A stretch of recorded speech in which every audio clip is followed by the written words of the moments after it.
Gracias, presidenta, señora consejera, señorías. Lo que nos traen hoy aquí, y ya lo ha dicho la diputada Solís, lo llamen como lo llamen, no es una estrategia de empleo. Y lo peor de todo es que ustedes esto ya lo saben, pero han preferido ponerle un nombre que instale un titular mucho más favorable porque se dedican a hacer de trileros con la mayor preocupación de los niños en lugar de ser sinceros con ellos. Repito que esto no es una estrategia de empleo, son un conjunto de políticas activas porque para ser una verdadera estrategia de empleo le falta lo fundamental, le faltan los cimientos, le falta hablar de modelo productivo. La región necesita un plan de transformación del modelo productivo y esa es la apuesta que nos permitiría generar empleo con cierto sentido.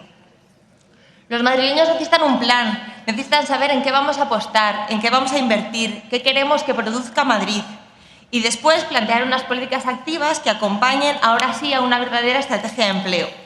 Me dirán que los parados de nuestra región no pueden esperar mucho más a que se pongan medidas en marcha y tienen toda la razón.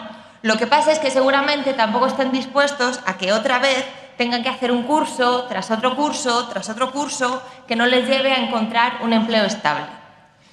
Esto confirma que ustedes no tienen un plan para la región. Por ejemplo, aun reconociendo en el diagnóstico que existe un 10% de diferencia de tasa de paro entre los municipios del norte y del sur de la región, no hay una sola medida para paliar esta situación. Como no tienen este plan, se dedican a sacar medidas para cubrir el expediente y que no se les puede achacar que no se gastan el presupuesto, porque, señor Gómez Ruiz, usted en diciembre me acusó de que estaba mintiendo cuando dije que la comunidad no se gasta el presupuesto de empleo. Y ahora no solo lo digo yo, lo dice la Cámara de Cuentas en el informe de fiscalización de 2014. Lo que no sé es si se va a atrever también a llamarles mentirosos a ellos.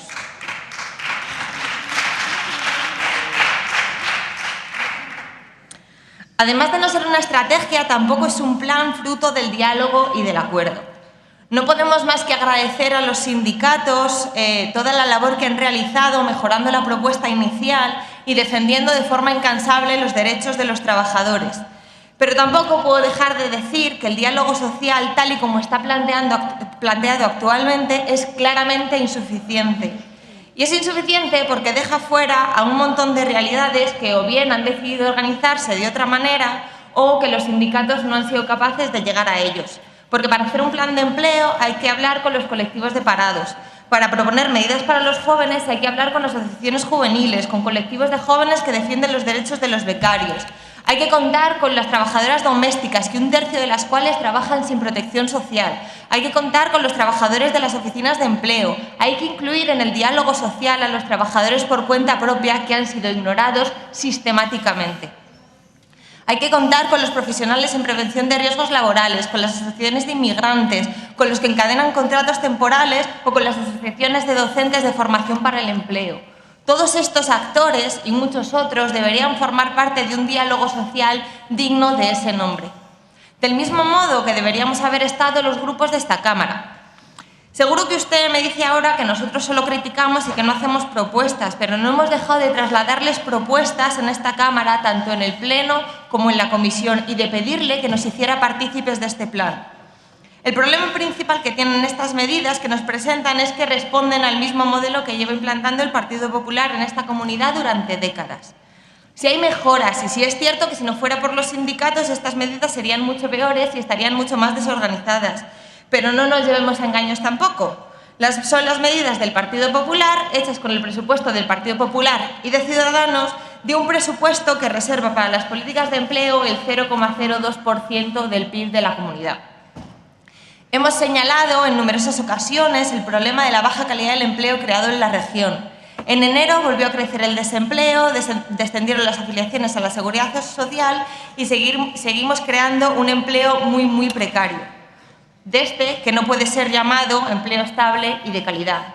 De los contratos creados en el mes de enero, el 40% eran de menos de 3 meses y el 21% eran de menos de 6 días. Ayer el señor Ballarín dijo textualmente en la comisión que encontrar trabajo es un fin en sí mismo y permite dar oportunidades y que las personas tengan un proyecto de vida.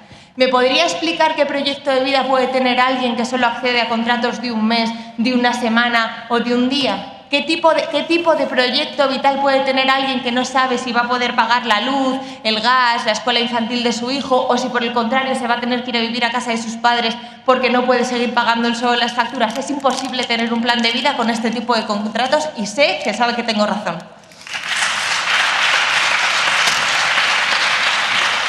Ya no solo vamos a hablar de la duración de los contratos, sino que hay que hablar de la calidad de los mismos, de los sueldos irrisorios que se cobran o de las miles de horas extraordinarias que se hacen gratis.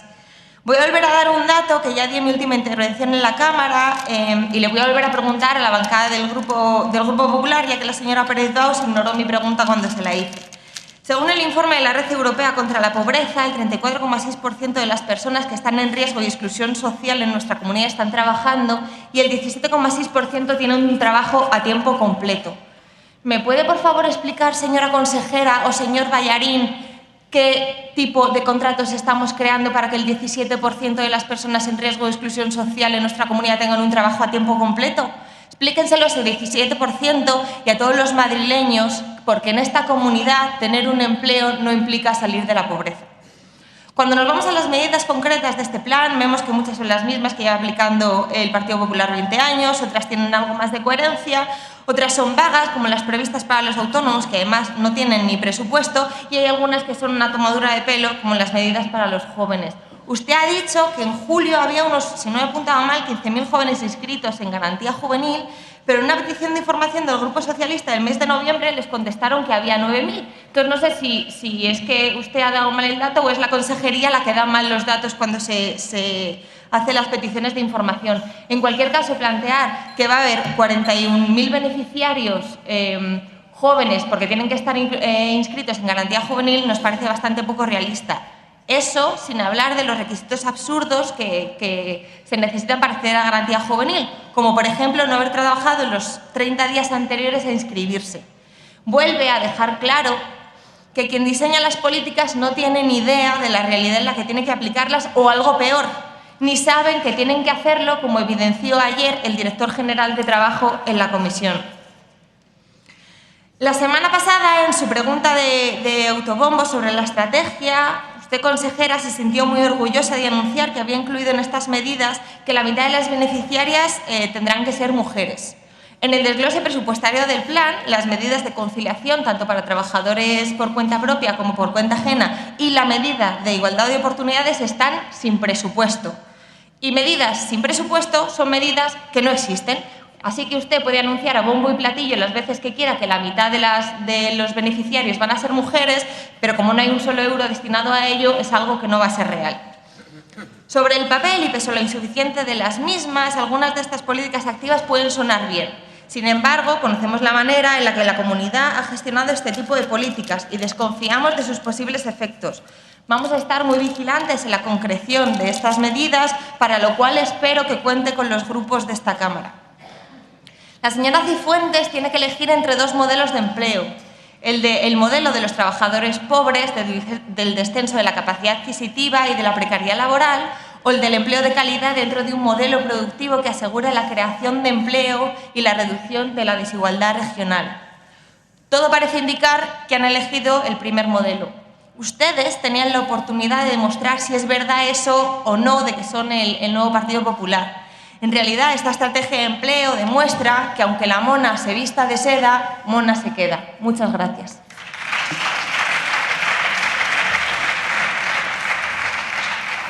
Gracias, señora Huerta.